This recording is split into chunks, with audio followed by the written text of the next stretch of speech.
Hello and welcome to... No, I can't. Yeah, I can't. I can't do this with all the racket. Mel, just turn the engine off. It's that thing. It's that one. Thank you, man. Finally. Oh, is that it? That should be your job because you're the engineer. Like, Mel's only the... I'm busy. The pilot. At the end of the day, like, I do think everyone should be... Please, man. I don't have much food left. Please. Welcome to Beyond Talk, where we talk about all sorts of media. But in space. What are we talking about then today? What's new in space? New in space? I'll tell you what's new in space. The Devil All the Time. New thing on Netflix. Yeah, that's the one. It's called The Devil All the Time, but some people like to call it Delusions. Delusions! It's so funny. It is a film entirely made for Robert Pattinson. We'll get into Robert Pattinson impressions, don't worry. Yeah, but there's plenty. let's just talk about the cast. We've got Tom Holland. We're going to do some Tom Holland impressions as well. I don't really want to do any Sebastian Stan impressions because there aren't any. Yeah. But no, there are. So I've got a metal arm. I did it. That was spot on, to be fair. Thank you. I mean, well done. What are the other cast Alright, members so you there? got Jason Clarke. Yes. And he is basically typecast for this movie. What was the other one with Tom Hardy and Shia LaBeouf, where they're moonshiners? Lawless. Yeah, That's he's basically the same character. It's a good film. But he suits it, so he does an amazing job. Mia Wachowski. She's incredible, but it's just this film is brutal. Her whole career has actually been a lot of indie films, and this one again nails it, considering how long she's in it as well. Alice in Wonderland, super indie. How do you say her name?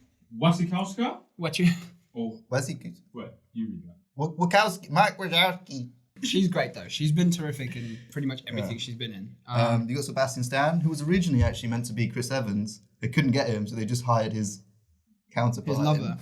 His lover in the Marvel universe. Yeah. Then you've got Riley Keough, who was Riley Keough, which is Elvis's niece, apparently. That's right. I remember that there was something special about her besides being a good actress. And again, a lot of indie films. I think this whole cast is just generally they picked the best from these independent movies. That's why it kind of works really well. Oh no, it's got that actress from Baby Teeth. I forgot her name, but she's just incredible. She's just so good. Baby Teeth, you just don't know. Eliza Scanlon. Eliza Scanlon, she's gonna destroy Hollywood. And yeah, the clown from It, Bill Skarsgård, who... Oh, mate, he was incredible. I thought he was going to have a small part. Turns out. No, it is. It's relatively. It's an intro. Yeah. And this is sort of my favorite Bill Skarsgård role I've ever seen. Honestly. Yeah, actually. Don't get me wrong. Pennywise is really funny too. It's really enjoyable to watch him play as a mad clown who lives in the sewers and steals children. But at the end of the day, it's nice to kind of see him in a more grounded world. And he sets the tone of the movie. The entire movie is based his opinions on religion, on violence, on relationships, is all transferred down through a bunch of different characters. You can see the tree, the family tree, I guess. And his introduction sets up the whole movie. And there's a lot of weight that he carries in that film, and I think he does a pretty good job of it, considering he's not really played many main-ish roles before. Out of 10, what would you give it? How many stars would you give it? All right, I would give it an 8. An 8 out of 10. 8 out of 10? Yeah. Ooh. I just don't like the narration in the film. So in the film, there's a narrator constantly, and he's constantly telling you what's happening, and he's constantly... that poor boy decided that was what he's going to do with his life. Basically, it may as well be Morgan Freeman was doing the narration the entire time. It's quite close to a Morgan Freeman narration. Okay, the film in general is amazing. Great performances. Again, it's like deep south about religion, and it's just, well, you mentioned it before, there's no like happy moments. It feels like it's one sad thing happening after another, really depressing. I had a conversation with my friend, and I said that, yeah, it's basically destroys religion. And my friend was like, no, it destroys hierarchy and what people do with power when they have a lot of power. And I do think that that's true. Just no. You can see it as a way of destroying religion, how it sort of clouds people's judgment and how it can very much send you on the wrong path, or it can make you a bit delusional. But at the same time, I do think 100% that that's just one side that you can take it as. I do think, like my friend said it very well, it's more about how people used religion as a means to justify what they're doing. You have friends? I have 2 friends on this ship. Do you? Why can't we be friends? Why can't we be friends? Why can't we be friends? Why can't we be friends? You're delusional if you're not my friend. The South of America, anyway, even nowadays, Americans are crazy religious, and they will believe anything. And it's the idea that there are 2 preachers, I believe, in this film that have the power to really corrupt and manipulate these townsfolk. And they feel so vulnerable that they just accept. Even the stronger characters have to just go with the flow, and because they don't want to offend their relatives as well, so they just have to go with it, even though they can see the damage it's causing. But they don't want to speak up because everyone's too afraid to speak up against God, especially at this time. I want to get to some spoilers already, man. We talked about it. There's religious people. It's all about a revenge tale, the circle of life. It is, because, it's circular. History repeats itself with characters, and they go through the same thing, but they just try and be better every time. There's 2 preachers. There's one preacher. There's one preacher at the beginning, and he's Dudley preacher. He's Dudley, mate. It's so jokes because he's just like from going to wake up, Potter, we're going to the zoo, and he's like stumping on Harry's like little attic thing. Yeah. And now he's preaching the word of God, mate. People can change. He eats spiders. He doesn't eat them. Wait, no, he doesn't eat them. The Lord has made me so strong that I used to be scared of spiders, and now I'm not scared of spiders. Watch this. And he opens up this jar full of spiders and puts it all over his head, and all these spiders are crawling around him. And he looks terrified. He's a really good actor. Yeah, really good. I'm glad he's actually got a chance to get away from Harry Potter. Yeah. Harry Potter was weighing him down. And I'm not talking about like just the film franchise. Weight. I'm talking about having Harry live in his house during that time was weighing him down. Yeah. Harry had to move, start his own sort of children. What was his child called? Albus Dumbledore Snape. Bollocks. Yeah. Spiders. Spiders, yeah. Then there's another circular moment where Robert Pattinson comes in, and his performance is, I think, the shining moment of this entire film. He is mind-blowingly good. In recent years, he's started to become weirder and weirder with his roles and his accents. He's really starting to push it out to the point where you don't know if he's a good actor or if he's just crazy. I was just wandering around the city, just sort of learning the lines, and then I don't know what it is. There's just something about some pronunciations that just really tickle me, and I was just wandering around, and then I'd say something, and I was just recording things on my phone, kind of just making myself laugh. Everyone had to go through voice coaches and things for this, because there's a lot of British actors playing Southern actors, and everyone had to go through this process, and he refused to, and he said he would turn up on the day to set and just give off this impression, and he went for some sort of crazed TV evangelist. Evangelist? He went for some evangelical nutcase who is definitely not a believer in God, since the things he does is just absolutely detestable, and you hate the character, but that's only because he acts so well. Because it's almost a fake accent, so it's not a believable accent. But then that also ties into his character because he is so fake. I ain't gonna take the blame for no bastard child. It would ruin me, man. Can understand that, can't you? Yeah. It does really work in that way that he really gives off this like false demon, but like was it a wolf in sheep's clothing kind of thing? Can I hear a Robert Pattinson impression? No. What the hell are you supposed to be? Tish, tish, tish, tish, tish, tish. I'm vengeance. Give me the king. Big balls, tiny cock.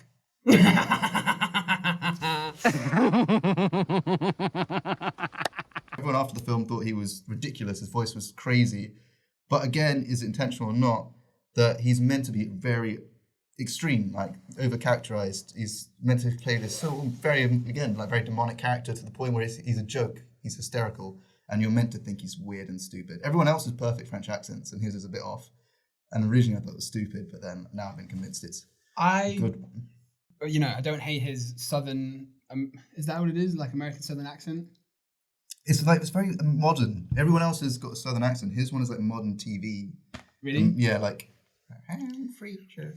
Delusions, blaspheme in the name of the Lord. He's such a freak, isn't he? He is repulsive. Like his voice is repulsive. The way he acts around people, but the way he treats certain characters in the story and how he warps their minds and brings them over to his side, I can see the enticing nature of the way he talks. It is disgusting and repulsive, but there's something to it. It's quite like Grim Wormtongue in Lord of the Rings. You know, there's Littlefinger. Yeah, he's a creep, but you still listen to his every word. He's endearing. Like the scene in the car when he's just like, he sort of grabs the girl and he's just like, that is so grim, but it's the way he sort of says it. He's just like, yeah, it's just, Tom Holland as well, we should give him some credit. He was really good in it because that was his, I guess, his main leading role, trying to get out of Spider-Man. Tom Holland impression. Got a moment for a sinner preacher. Oh, that's quite good. What I loved most about this film, and the reason why actors have a good chance to shine in a film like this, is because the director and the cinematographer are actually letting the camera be. And what I mean by that is, there's not these ridiculous amount of cuts. You can't count the cuts sometimes. They'll just sort of let a camera be, and whatever happens in front of the lens happens. And it's very nice and very progressive and slow. And there isn't all this crazy, modern, jarring cuts that basically trick your brain into thinking you're watching something new, which is just a way to stop millennials from switching onto something else. I like films that let you take your time and let you appreciate and let you soak in the atmosphere. It would have been almost perfect without the narration. Yeah. The story has this nice inner connected loop that keeps happening where characters intertwine in different ways. And that's really, really, really, really nice. And it would have been better without the narration, because what the narration does is, for people who want it, it's helping them. But for the majority, I speak for myself mainly, and I'm sure some people feel this way, is when a film narrates constantly, it kind of makes you feel a bit stupid. I don't want a film to treat me as an idiot. I want to understand everything myself. Without the narration, I still would have got the intertwining story. I still would have got what character felt. There's a bit where the narrator basically says, this guy's a piece of shit, and I was just like, thanks for that. Thanks for reminding me that, he's a piece of shit. It's not like I can't figure that out by myself. And that's what I mean. It's just sort of, it's like talking to a child, sort of reading a storybook to a child. And this is an 18. People who are watching it are old enough to... Anyway, I think it's a great film regardless, but that does put it down a little bit for me. I really appreciate the director, considering there's so many cast members. He really gives a chance. Obviously, there are some main players, but everyone does get their fair share of screen time, and he tries his best to keep these characters constantly in your mind so you don't forget about them. Yeah. But there's a story in it, I won't spoil anything, there's a story in it that I thought had no relevance whatsoever, and it's running alongside it, and every now and again they bring it up. You never forget because like I said, he keeps you guessing what's happening with it. And then it just ties in at the end, and I thought it was pointless. And then you realise that, like I said earlier, about religion is evil. That's not what is evil. That's another depressing thing about the film. Everyone's evil. The whole world's evil. The world's shit. Everyone's a piece of shit. Just get by. It's the moral of the story. In this world, there's some no good sons of bitches out there. There's a lot of violence. Yeah. There's a lot of violence. It's grim, it's dark, it's depressing, but it's never over the top. It's done in a very good way. And like I said, it's all about how it sort of encapsulates you and sort of draws you in a nice, slow way. And I just want to say that the editing and the cinematography is mind-blowing. For a Netflix production, give me 1,000 of these, please. Yeah, look, in all honesty, mate, like I'm done sort of it's all great. We're keeping ourselves busy with this talk show and stuff in space, but we can't do this anymore. This lockdown is in the ship. Well, I'm not watching another film. Yeah, that's my point. Let's play games. Yeah, not Monopoly. Not I'm really good at Monopoly, though. You're a cheat, mate. There's no way I'm playing with you. Did you wait for me? I went to the toilet. Yeah, we didn't touch anything. No. 2. 1, 2. Good cards. Pay 50 from each player. As in, I'm owed 50 from each player. Why is it every single time you land on a good or evil card, we're supposed to pay you something? Let me see it. What's a farmer maggot? It doesn't say father maggot. Father maggot. It says you have to pay 50. You have to pay 50. I don't have my glasses on, that's the problem.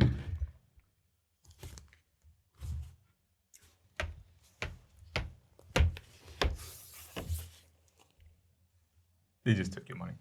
What do you mean? You can't steal. Wait, you took money from my part? You can't steal and get away with it in this game. So you are cheating! Alright, first of all, mate, all of this is wrong. Okay, why is there house on the evil card? This has been a fun episode, I guess. We've talked about many things Might have talked a bit too much. Yeah. Hopefully I haven't bored anyone to death. If you don't like this video, then you're delusional. But also, if you do like this video, then please give it a like. Because when we get to 500 subscribers, we're going to watch cats. I'm going to watch...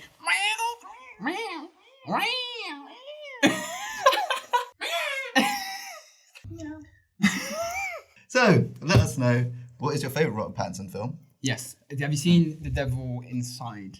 I think that's what it's called. Yeah, The Devil something. We're nice and prepped, aren't we? Robert Pattinson The and Devil on the inside. Devil all the time. The Devil all the time. The Devil all the time. Let us know if you enjoyed the film, if you hated it, and if you think Robert Pattinson's really good, because obviously we love him. Thank you for watching this madness of a show. And I am Dave. I'm Kale. My name's Jeff. And, and Mel, could you roll the outro, please? Yeah. Yeah.